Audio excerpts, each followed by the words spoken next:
Bismillahirrahmanirrahim. Assalamualaikum warahmatullahi wabarakatuh. Alhamdulillahi rabbil alamin. Allahumma fasalli wa sallim ala sayyidina wa nabiyyina wa maulana Muhammadin wa ala alihi wa ashabihi wa azwajihi wa dzurriyyatihi wa man tabi'ahum bi ihsanin ila yaumiddin, amma ba'du.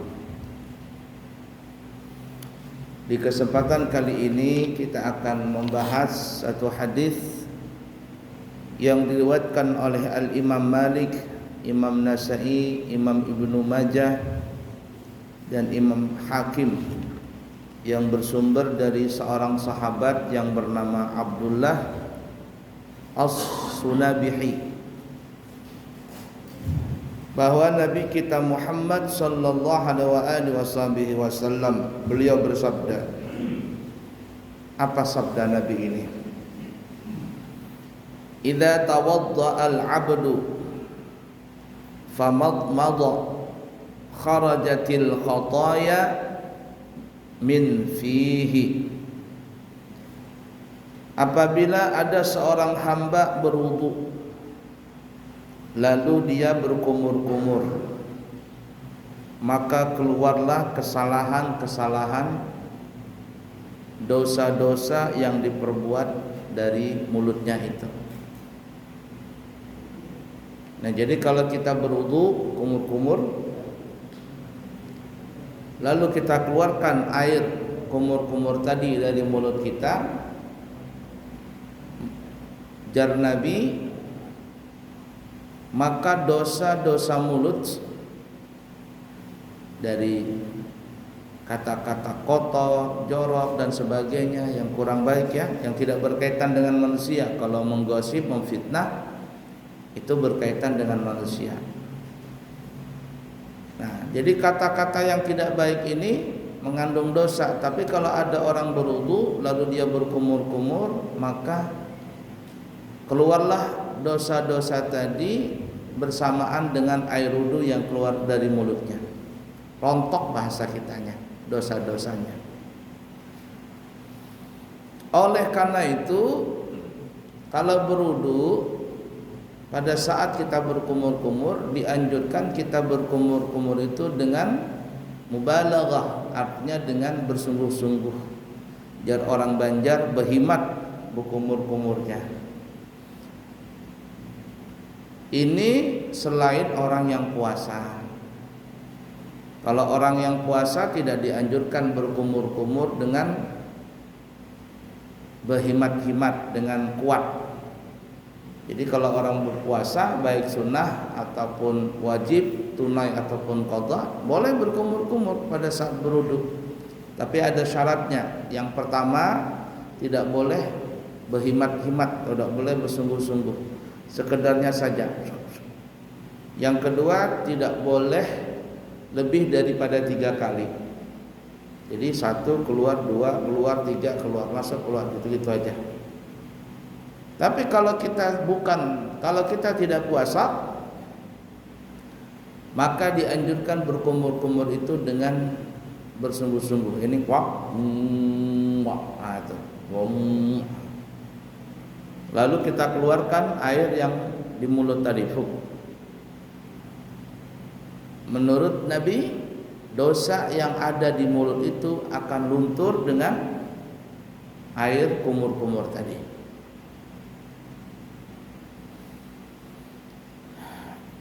Para ulama ahlu fikih mengatakan, apabila ada air masuk ke mulut, bagaimanapun caranya, pada saat kita berwudu ya, maka itu sudah dianggap madmadah, maka orang itu sudah dianggap mendapatkan pahala berkumur-kumur.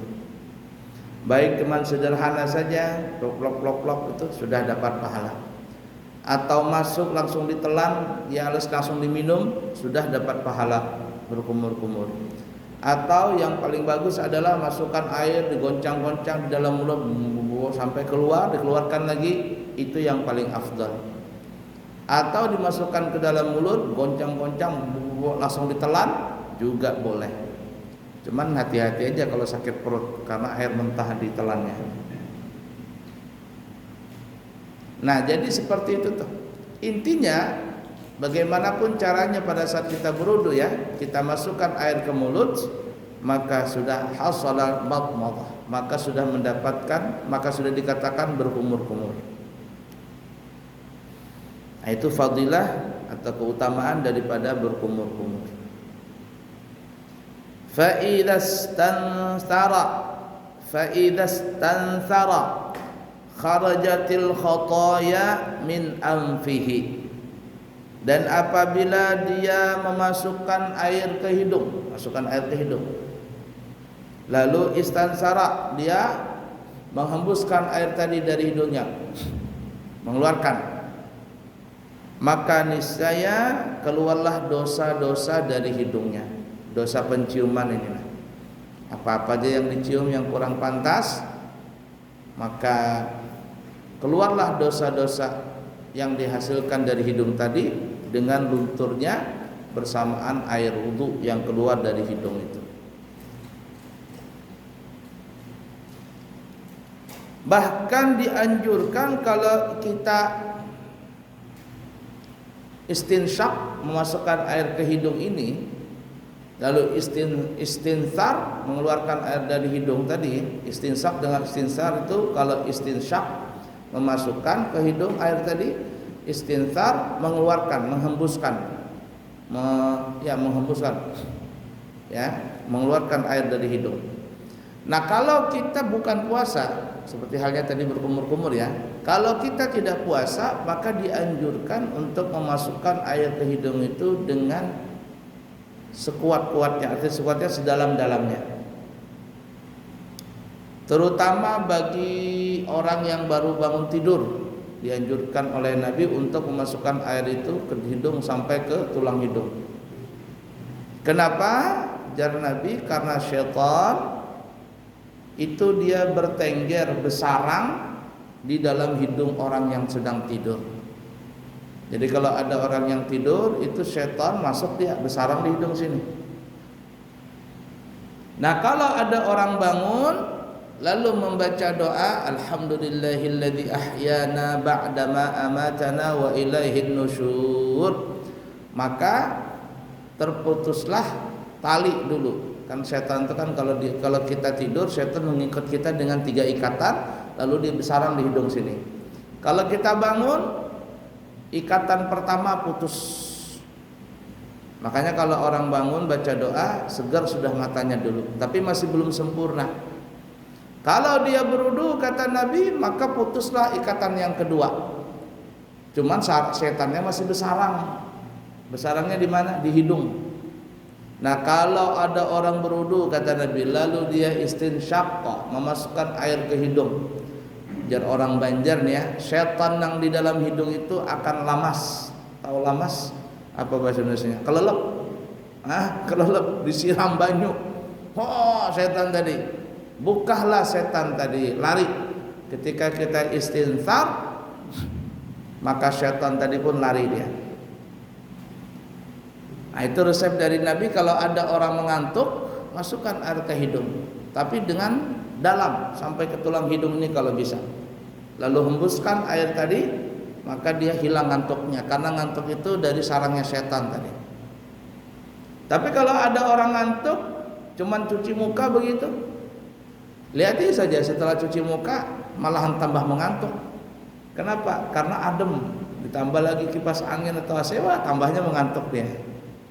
Tapi kalau masukkan air ke hidung, keluarkan, tuh lamas dia orang Banjar setan tadi. Nah, pertanyaannya, kenapa setan itu bersarang di hidung manusia ketika tidur? Karena kelemahan. Ya, kalau sudah setan bersarang di hidung itu, maka manusia itu bisa disetirnya, bisa dikontrolnya. Seperti seekor sapi umpama, Kalau ada talinya itu diikatkan di dalam hidungnya sini, nah itu taruh sini hidungnya tali tadi. Mengamuk aja sapi tadi. Kalau dia ngamuk tinggal tarik aja talinya, asal talinya juga besar, jangan tali yang tipis. Talinya dia ngamuk tarik, wak, tertunduk dia, ngok sapi tadi. Nggak berani terlalu macam-macam sapi tadi. Kalau macam-macam tinggal tarik aja sama yang punyanya, cok cok sapi tadi tertunduk. Tapi kalau sapi itu tidak ditali di hidungnya alias ditalinya di lehernya, selesai sudah. Kalau sapinya stres, mengamuk dia, tidak bisa lepas sudah, maksudnya tidak bisa ditangkap sudah. Tapi kalau di hidung, tali tadi, begitu tuh, ngamuk, trak, tarik sudah. Begitu halnya juga syaitan bersarang di hidungnya manusia. Maka ketika orang itu hendak sholat atau hendak belajar atau hendak kemana, mengantuk dia. Kenapa? Karena syaitan masih bersarang di dalam hidungnya. Maka dianjurkan istinsyaq dan istinsyaq dan istinthar, memasukkan air ke hidung dan mengeluarkannya. Tapi sungguh-sungguh ya, sampai ke dalam sini. Plak. Nah, dari masalah ini banyak orang kalau berwudu masih salah. Artinya memasukkan air ke hidung tidak sempurna. Dia cuma gini doang masuk diambilnya air di dua jari ini diinikannya. Itu bukan istinsak namanya, itu ngupil. Tapi masukkan air ke hidung gitu. Nah, jadi banyak yang kurang sempurna. Nah, jadi jar Nabi kita kembali fadilah dari orang yang masukkan air ke hidung lalu istinthar, mengeluarkan air dari hidung tadi dihembuskan, itu akan keluar dosa-dosa yang ada di hidung tadi. Dan dianjurkan doa ya, ada doanya. Allahumma arihni raihatal jannah wa anta anni radin. Ya Allah, mudahkan aku bisa mencium bau surga dan engkau ridha kepadaku. Bau surga itu akan tercium dari jauh, jarak 500 tahun perjalanan sudah tercium bau surga tadi. Kita dari sini ke Amburawa paling-paling 1 jam. 1 jam perjalanan sudah nggak tercium, sudah bau-bau macam-macam. Surga akan tercium 500 tahun perjalanan. Sebelum orang nyampe ke surga 500 tahun perjalanan, itu baunya surga sudah tercium kemana-mana. Maka mudahkan ya Allah untukku agar bisa mencium bau surga tadi dan engkau ridha kepadaku. Nah, saat istinthar mengeluarkan air dari hidung ada juga doanya. Allahumma inni a'udzubika min rawaihin nari wa su'id dari. Ya Allah, aku berlindung kepadamu dari bau neraka, dari baunya neraka, dan juga seremnya negeri neraka itu. Jadi neraka itu bau ya, sangat bau sekali. Dari mana bau neraka itu? Salah satu bau neraka itu dihasilkan dari darah, nanah, danur yang keluar dari, mohon maaf, alat kelamin pelacur yang masuk neraka. Jadi perempuan-perempuan yang di dunia ini suka menjajakan dirinya, alias suka berzina atau suka berselingkuh, maka ketika perempuan itu masuk neraka, keluarlah dari alat kelaminnya itu darah, nanah, danur. Dan itu bukan sedikit, keluarnya banyak. Begitu. Dan itulah yang baunya luar biasa, terkumpul di satu lembah atau danau atau lautan darah dan nanah. Luar biasa.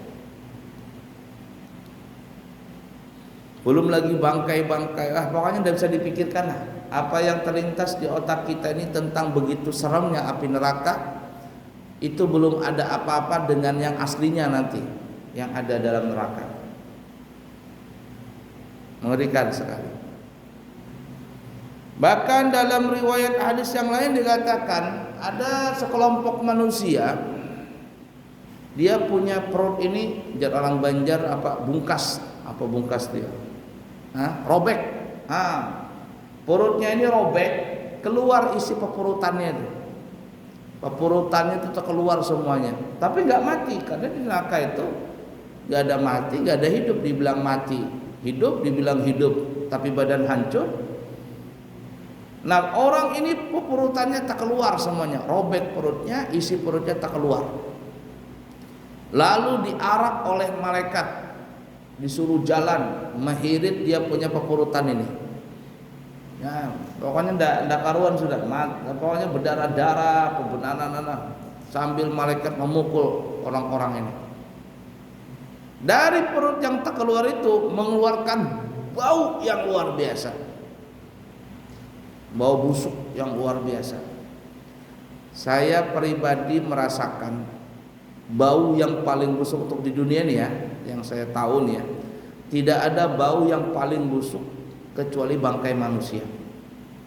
Siapa yang pernah mencium bangkai manusia?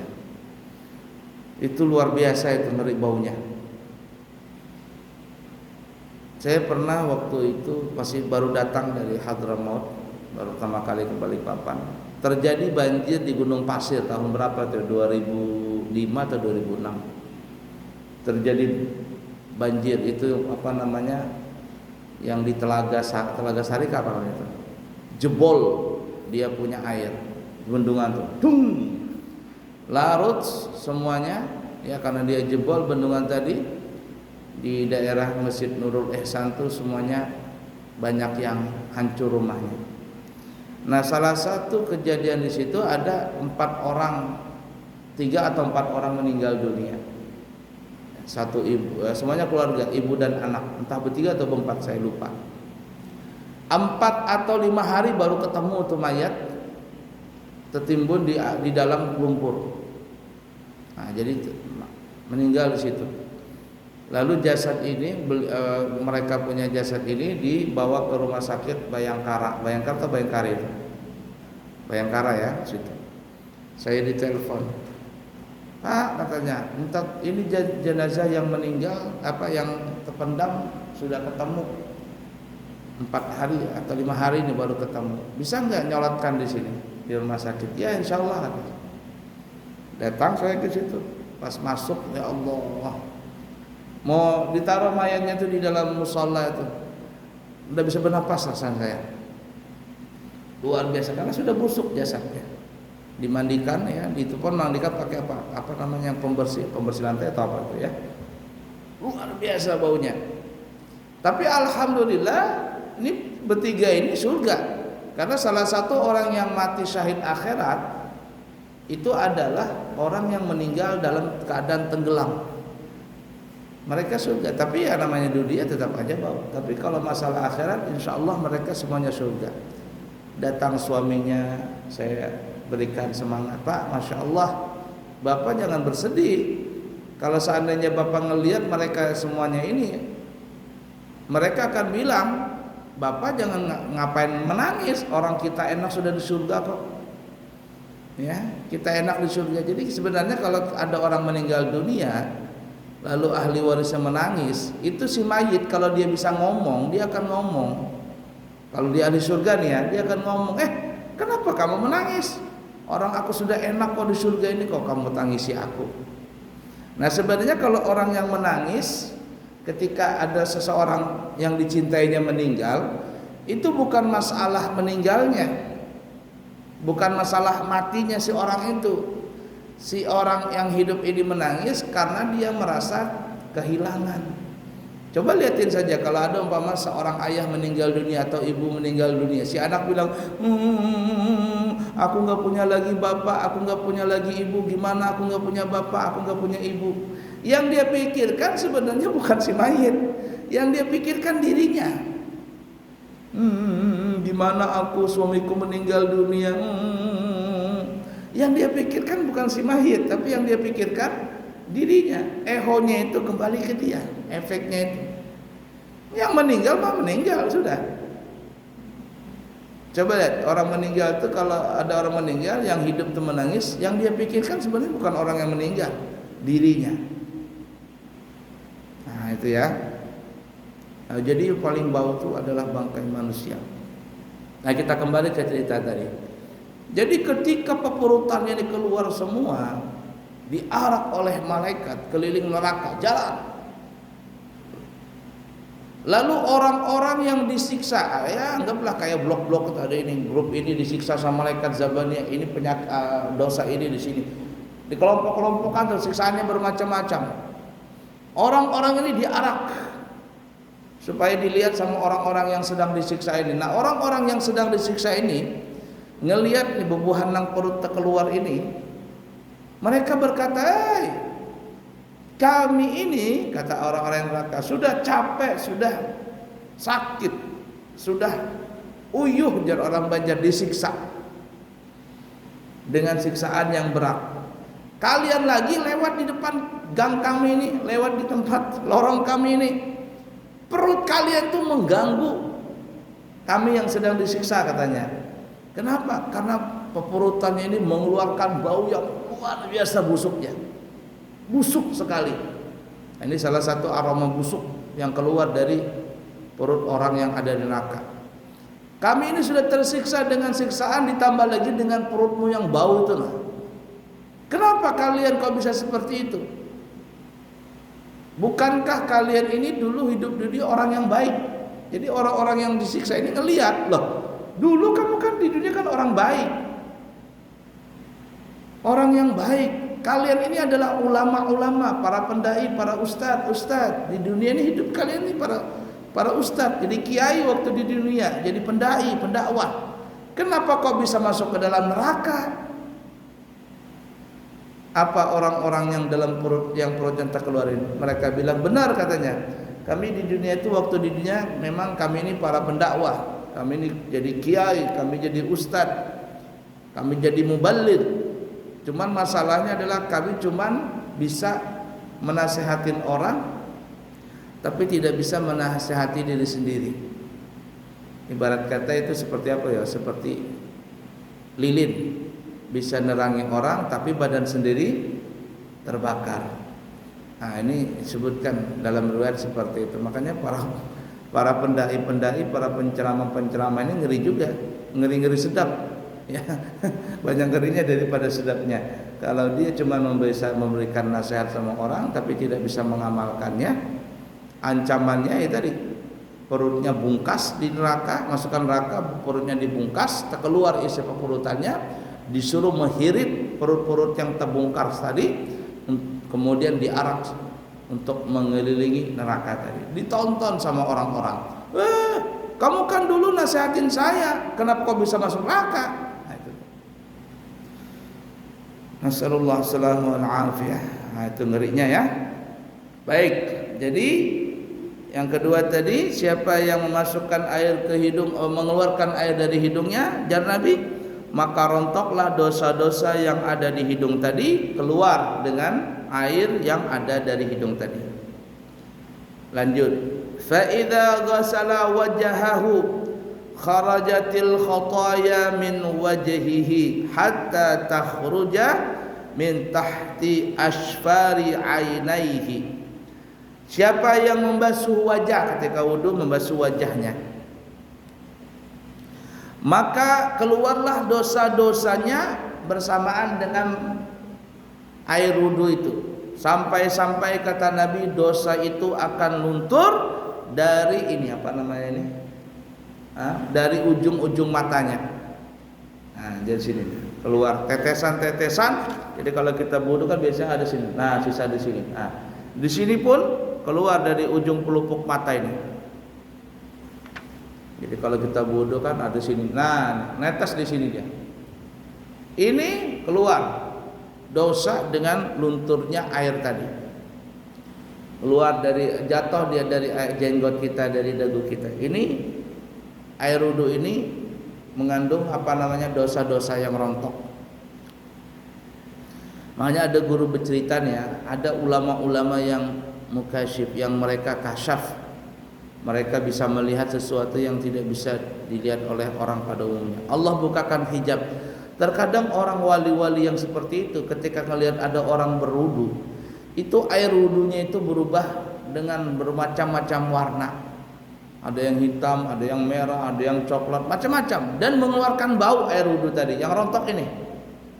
Kenapa? Karena mereka ngelihat dosa-dosa yang ada di mata, di hidung, telinga, semuanya itu rontok semuanya dengan air wudhu tadi. Nah, rontok dia, berubah warnanya, berubah baunya.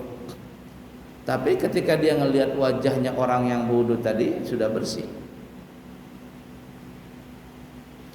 ya luntur dia. Kayak mana kita nyuci baju begitu, nah, baju kotor dicuci, nah rontokan tuh air tadi. Mobil atau motor yang kotor dicuci, steam tuh keluar rontokan, dia punya tanah-tanah kotoran tadi rontok begitu.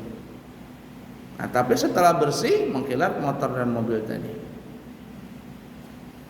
Nah maka keluarlah dosa-dosa yang ada di wajah tadi, sampai keluar itu dari titik-titik air yang keluar dari kelopak mata.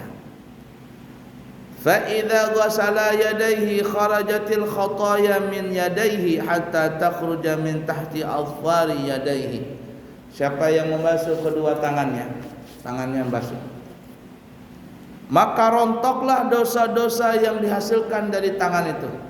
Dia keluar dosa tadi dengan menetesnya air wudhu, sampai air yang menetes dari ujung kuku tangannya. Nah, wudhu, nah netes ini, tik keluaran ini. Ya. Makanya kalau orang selesai berwudhu itu makruh ya dilap, diandukin makruh. Kalau nggak ada hajat makruh. Tapi kalau ada hajat umpama ya nggak apa-apa. Contohnya apa? Yang berangkat umrah bulan Desember Januari, musim dingin luar biasa itu ya, dingin sejuk. Kalau di Madinah dingin, tapi kalau di Makkah ya masih lumayan lah. Di Madinah itu dingin banget. Pokoknya biar kita nggak minum semat-semat bekami.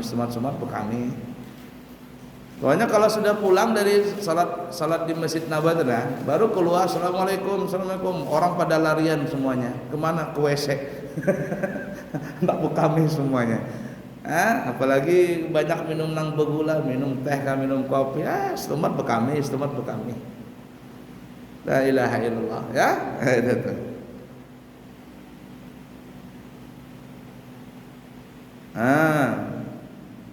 Musim dingin. Kalau sudah musim dingin ya mau nggak mau dilap supaya tidak kedinginan. Kalau dingin ini tangan ini darahnya beku, ibarat kata kencang sini, keras karena dia kedinginan.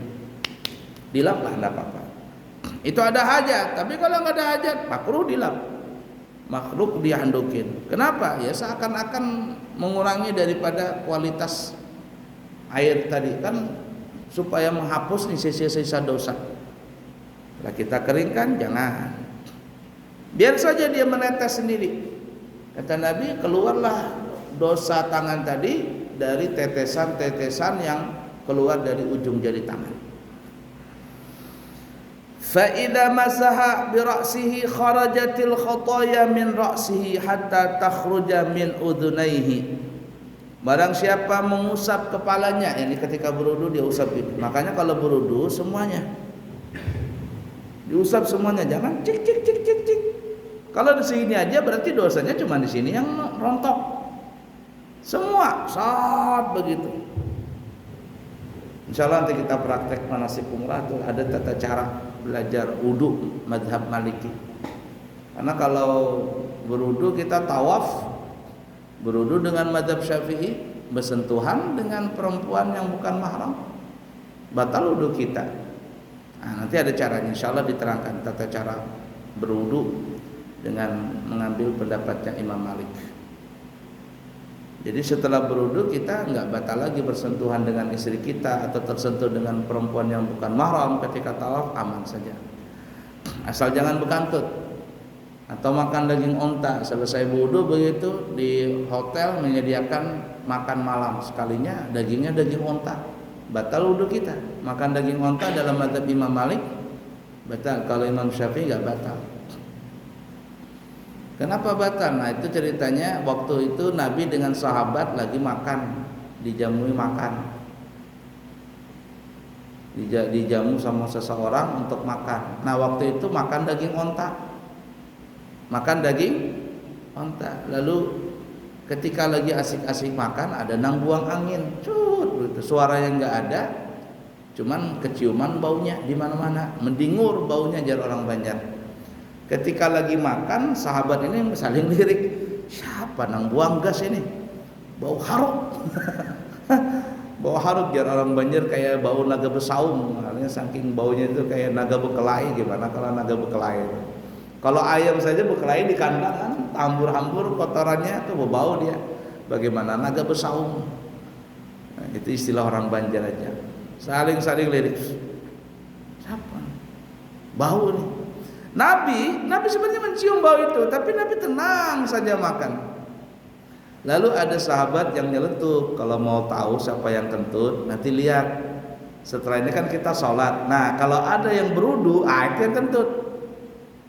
Nanti kalau ada yang berudu setelah ini mau sholat, itulah yang kentut. Selesai makan, kata Nabi, aku tidak berudu, aku tidak batal wudunya, tapi aku mau berudu. Dan siapa yang makan daging onta, maka berudulah semua. Nah akhirnya gara-gara itu Nabi bilang, aku nggak batal, kata Nabi, aku nggak batal wudu, cuma aku mau wudu. Dan siapa yang makan daging onta, man akala zazara falyatawadda, siapa yang makan daging onta hendaklah wudu semua. Maka sahabat pun akhirnya semuanya yang tadi makan wudu, semuanya berwudu. Nah sehingga rahasia siapa yang kentut sampai hari kiamat nggak ada yang tahu.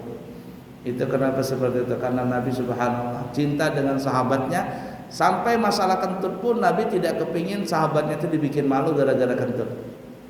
Coba kalau seandainya waktu itu ketahuan siapa yang kentut, mungkin disebutkan dalam hadis si fulan bekentut. Nah itu itu rahasia tertutup sampai hari kiamat. Nah gara-gara itu Imam Malik melihat, nah makan daging onta batal, karena Nabi mengatakan siapa yang makan daging onta hendaklah berwudu. Tapi Imam Syafi'i mengatakan hadisnya benar. Nabi menyuruh siapa yang makan daging onta berwudu. Tapi kronologisnya itu apa? Ya, asbabul wurud bahasa kitanya. Kalau dalam tafsir namanya asbabun nuzul. Kalau dalam hadis asbabul wurud. Kronologisnya apa itu? Kok Nabi bisa ngomong seperti itu? Ternyata makan daging onta. Nah, madzhab Imam Malik makan daging onta batal. Nah, salah satu kewajiban dalam berwudu dalam madzhab Imam Malik adalah mengusap seluruh kepala. Kalau madzhab Syafi'i boleh saja begini, tapi Imam Malik wajib begini. Jadi kalau dalam pendapat Imam Malik ada orang berwudu cuma begini, nggak sah. Itu pendapat Imam Malik. Nanti kita akan belajar itu manasik. Nah, usap semuanya, semuanya. Jangan begini saja. Dan dianjurkan sampai kena telinga. Nah ini. Hatta takhruja min udunai, jadi sampai kena telinga.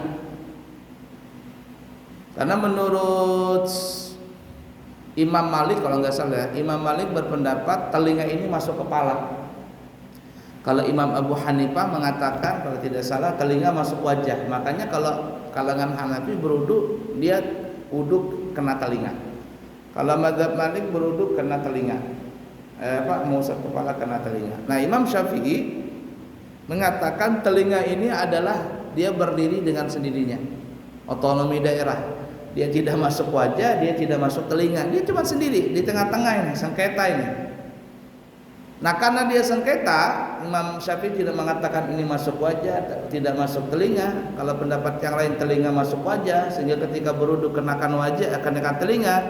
Saat membasuh wajah kena telinga. Sebagian ulama mengatakan telinga ini masuk kepala, ketika mengusap kepala wajib kena telinga, seperti Imam Malik. Nah Imam Syafi'i mengatakan telinga tidak masuk wajah dan juga telinga tidak masuk kepala. Oleh karenanya, karena telinga ini berdiri dengan sendirinya, Imam Syafi'i mengambil jalan tengah. Membasuh wajah kenakan telinga, membasuh telinga kenakan telinga. Jadi terpakai dua-duanya. Kalau sudah terpakai dua-duanya, tidak ada yang disalahkan.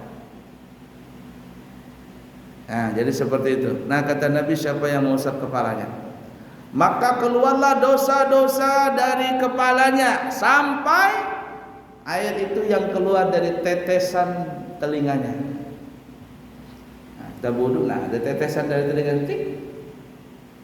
itu air wudu mengandung dosa-dosa yang rontok tadi. Karuh bajunya, kalau ada orang kasyaf melihat tuh karuh bajunya. Makanya baju yang bekas air wudu itu disebut air mustakmal.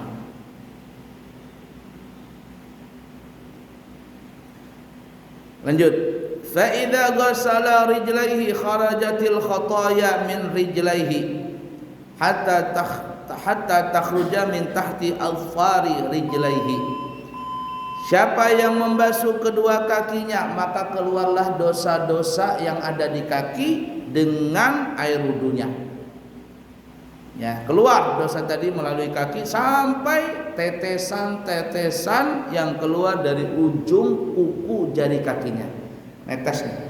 Dengan kalau berwudu kan ngangkat kaki kan ya. Nah, netes dia tik tik tik. Nah, keluar tuh dosa dari ujung jari-jari kaki. Karuh bajunya kalau ada orang yang bisa kasyaf melihat air wudu tadi karena dosa tadi itu.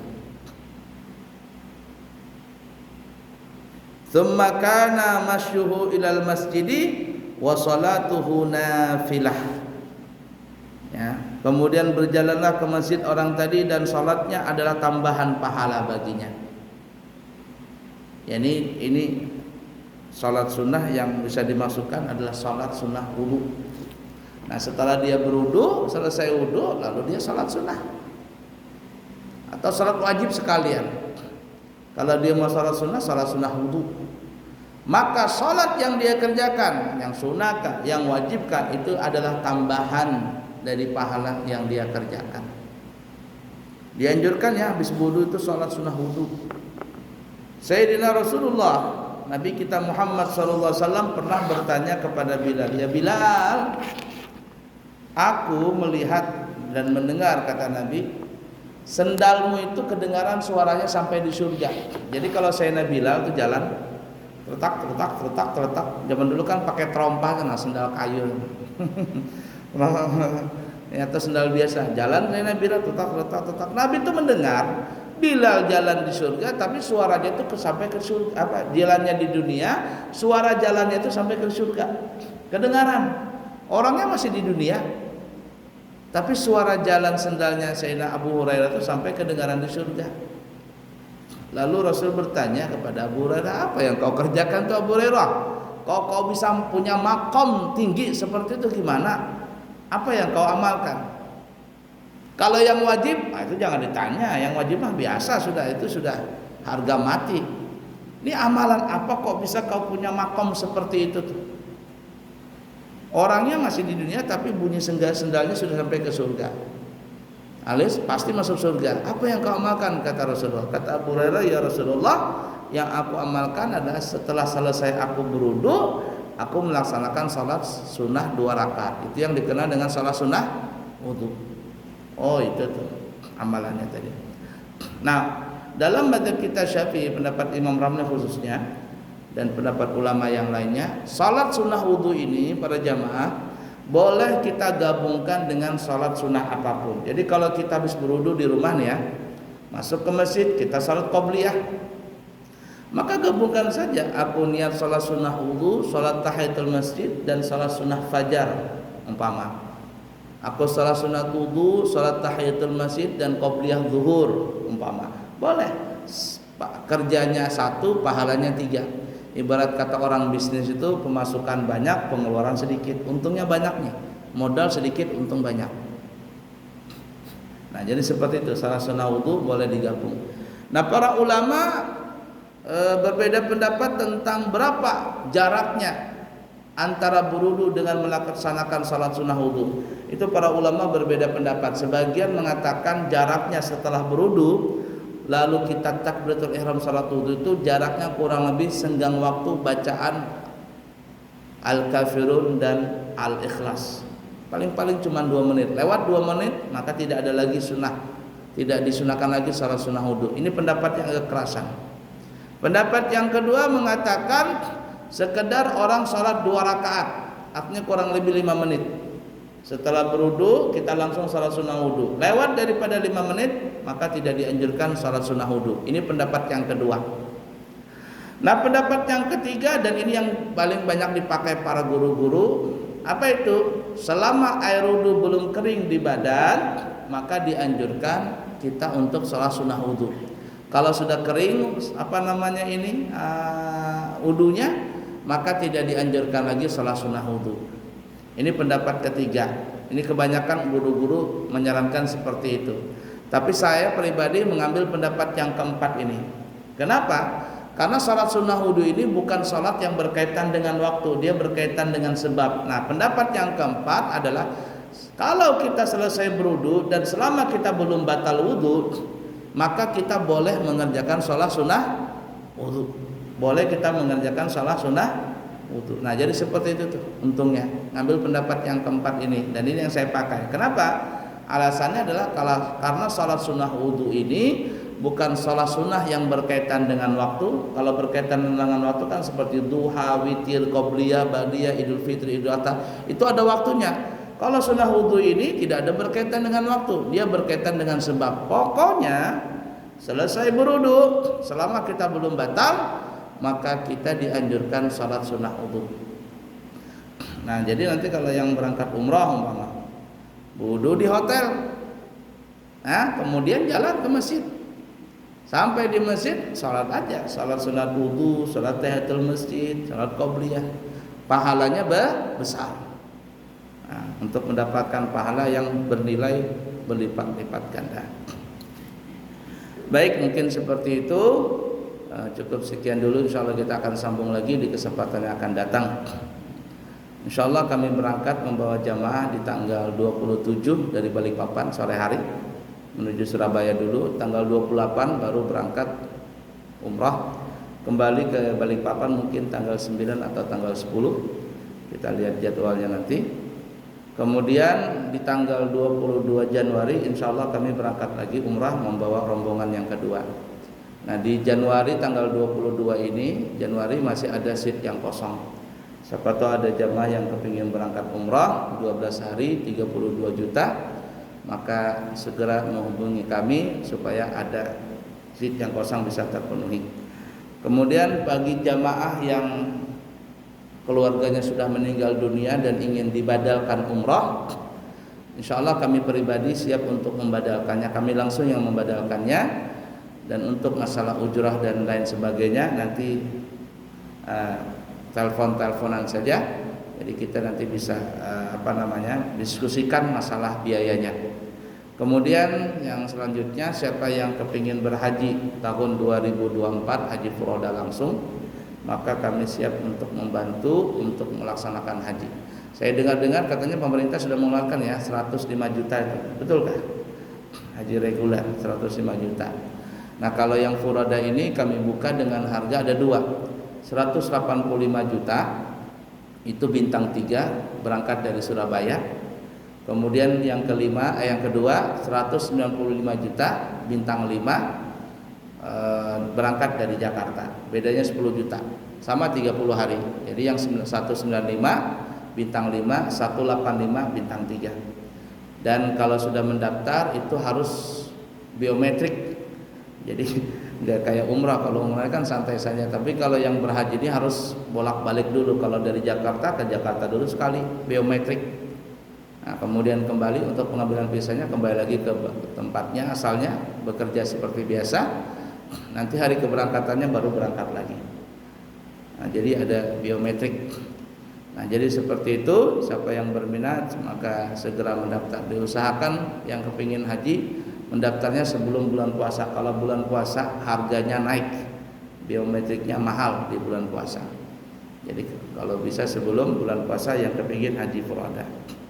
Itu sudah ada yang 2 yang mendaftar ya, haji furoda yang bintang 5. Baik, cukup sekian, semoga ada manfaatnya. Subhanakallahumma wa bihamdika asyhadu an la ilaha illa anta astaghfiruka wa atubu ilaik. Wa akhiru kalam, assalamualaikum warahmatullahi wabarakatuh.